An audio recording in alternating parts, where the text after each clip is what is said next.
এখনো ঘর পর ধরা হবে, সব কিছু একদম কমপ্লিট করা হবে। একটু দেরি হয়ে গেল ঘুম থেকে উঠতে। আর আজকে কাজে লেগে গেছে রেণুকা দেবী। একটু ক্যামেরাটার সামনে নিয়ে আসো। এই দেখো রেণুকা দেবী আজকে ঘাস তুলেছে। এই দেখো কি ভাবছো যে রেণুকা দেবী কাজ করে না? কাজ করে। রেণুকা দেবী এই যে এই সামনে যে ঘাসগুলো, ওই ঘাসগুলো পরিষ্কার করছে, ঠিক আছে? তো আমার থেকে আমার মা এমনি সারা জীবন তো একদম কাজে এক্সপার্ট। সঠিক বলেছেন। আর আমি আমার মার কাছ থেকে শিখেছি, আর এখনো আমার মা কাজ করেই যাচ্ছে। যাও রেণুকা দেবী, তোমার জায়গায় তুমি চলে যাও।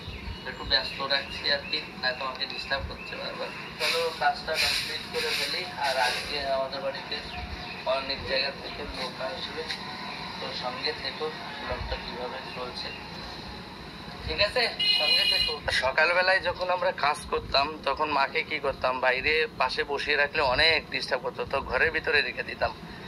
আর আজকে আমি কি করেছি, আজকে আমার মাকে বলছি, মা সামনে ঘাস আছে, মানে যে আগের দিন আমরা পরিষ্কার করেছিলাম এই যে সেই ঘাস, তো আমার মাকে আজকে আমি বলছি এই জায়গায় বসে বসে ঘাস পরিষ্কার করো। দেখো কি শুরু করে দিয়েছি।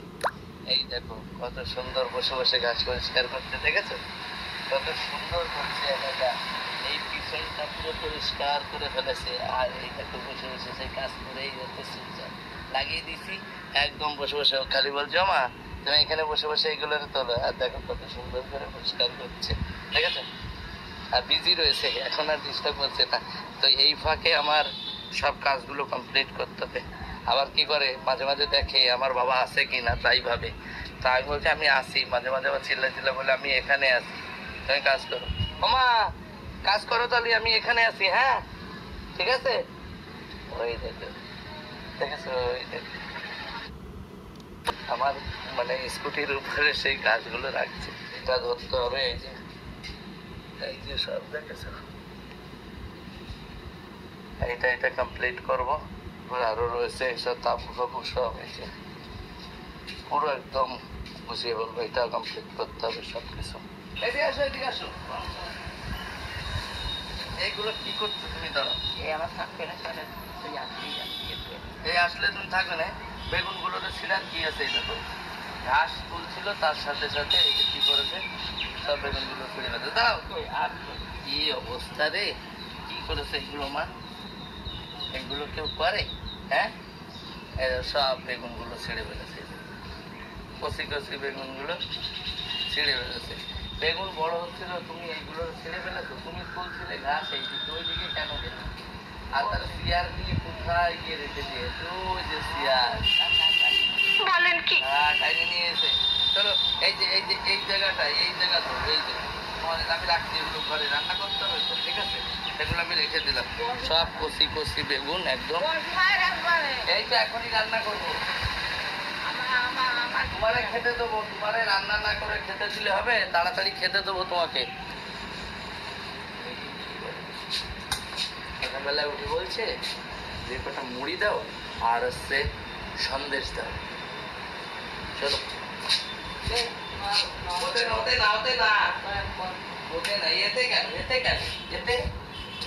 এতে না, এতে কোনো সময় ওঠো ওঠো একটু সত্যি বাবা, এটাই না, বসে বস বস বস বস। ওতে গেঞ্জিতে কেউ খায় না, এতে এইগুলো আমি নিয়ে যাবো না। হ্যাঁ এইগুলো আমি নিয়ে যাই না, আমার বাড়িতে না না, আমি এগুলো নিয়ে যাই। এই যে এইটা নিয়ে যাই, এইটা নিয়ে যাই। আর কি বলছো? নেবো না এগুলো? না, তুমি খাবা? আমি খাবো না। তুমি যখন খাওয়া খাও। এই কি জানো কি সরবাজার খাতে পারবো তো? ভালো লাগছে সন্দেশ? হ্যাঁ না, এটা কাজ করো তুমি, এটা কাজ করো, এক মুখ খেলে তো আমার বাটিটা দাও, আমি নিয়ে গিয়ে খাই দেবো। এটা কি ধরনের পাগলামি? তুমি তো এক মুখ খাওয়া গেছে। না দাদা, তাই তুমি খাবা? চলো তাহলে। বলছে দাদা, না দাদা আমি চলে যাবো, আমি তো বসে থাকবো না। দেখি আর একবার বলি, দেখি দিদি দাও। রং বং ভালো জানে। নিয়ে যাই, এটা নেবো না। দিদি যখন বলছে রেণুকা দিদি, কি করবো আর? বলছে না দাদা, দেখো ওই দেখো। তুমি খাও, তুমি হ্যাঁ? আস্তে খাও মা, আস্তে আস্তে আস্তে খাও, গলা বেঁধে যাবে ওখানে। তারপর জলের ব্যবস্থা করি। বাড়ির সবকিছু কাজ হয়ে গেছে, আর এখন আমরা যাচ্ছি অনিলদার দোকানে। এই যে সব ফটো ফটো যা আছে, ফটোর এইখানে একটু প্রবলেম আছে, লেখাটা একটু ভুল আছে। আর আরও 3টে ফটো আর সিলভার প্লে বটনের যেটা আছে কভার দিতে হবে, তাই বাঁধাতে যাচ্ছি। তো চলো আগে অনিলদার দোকানে যাই, তারপরে গিয়ে তোমাদের দেখাচ্ছি। চলে এসছি অনিলদার দোকানে। অনিলদা ওই যে প্লে বটনটা এখন বাঁধাবে, আর তোমাদের দিদির ফটো ওই যে নিচে ওটা ঠিক করে দেবে।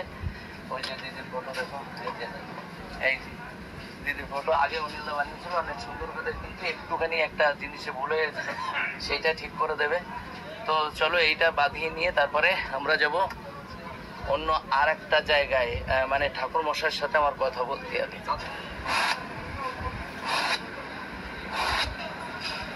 ফাইনালি অনিলদার দোকানে বসেছিলাম, আর অনিলদা ওই দেখো আমার বাবার ফটো নিয়ে বসে আছে। আর আমি দেখাচ্ছি তোমাদের যে কত সুন্দর করে অনিলদা সেই ফটোগুলো বেঁধেছে। আমি তোমাদের একটু দেখাই। এই দেখো তোমাদের দিদির ফটো, এই যে কেমন লাগছে বলো।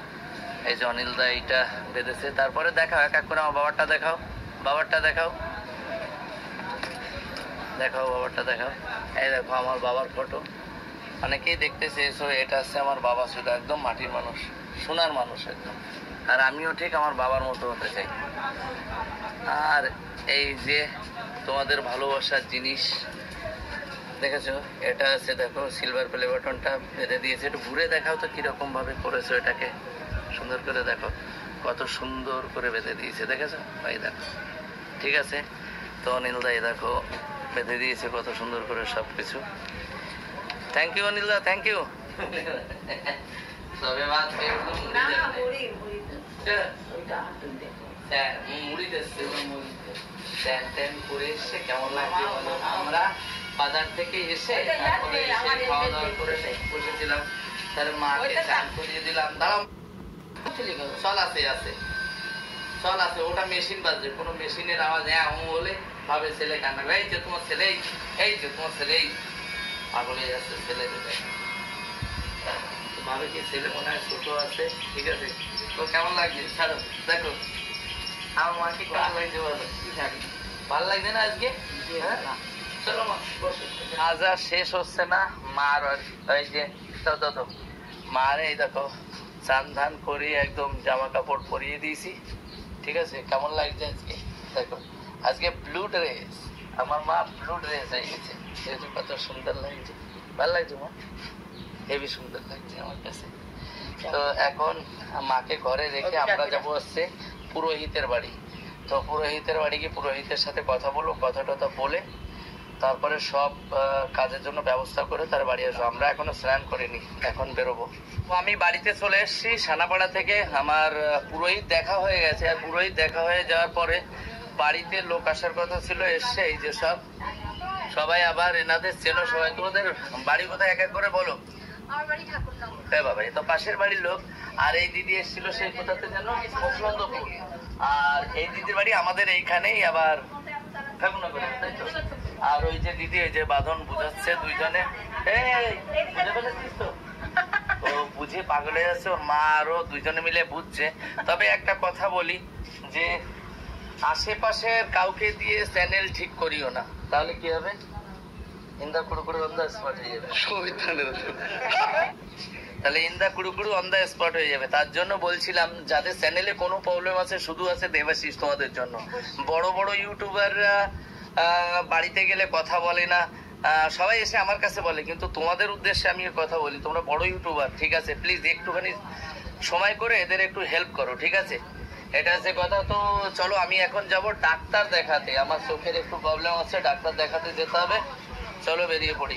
না আমি চলে এসেছি দৃষ্টিতে, এখন ডাক্তারকে দেখাবো, ডাক্তারবাবুকে দেখিয়ে তারপরে বাড়িতে যাব। আমার বাড়িতে অনেক সাবস্ক্রাইবার বসে আছে, বাড়িতে গিয়ে তাড়াতাড়ি আবার ওদের কাজ করতে হবে। একটা দিদি আবার স্টেশনের থেকে বলছে যে আসবে আমাদের বাড়িতে। তো চলো তাড়াতাড়ি ডাক্তারকে দেখিয়ে তারপরে বেরিয়ে যাই। আমি বাড়ি চলে এসেছি ডাক্তার দেখিয়ে। আসার পরে এই যে কলকাতা থেকে দিদি এসছে। দিদির নাম কি তোমার? মৌ ব্যানার্জি। কোথায় বাড়ি?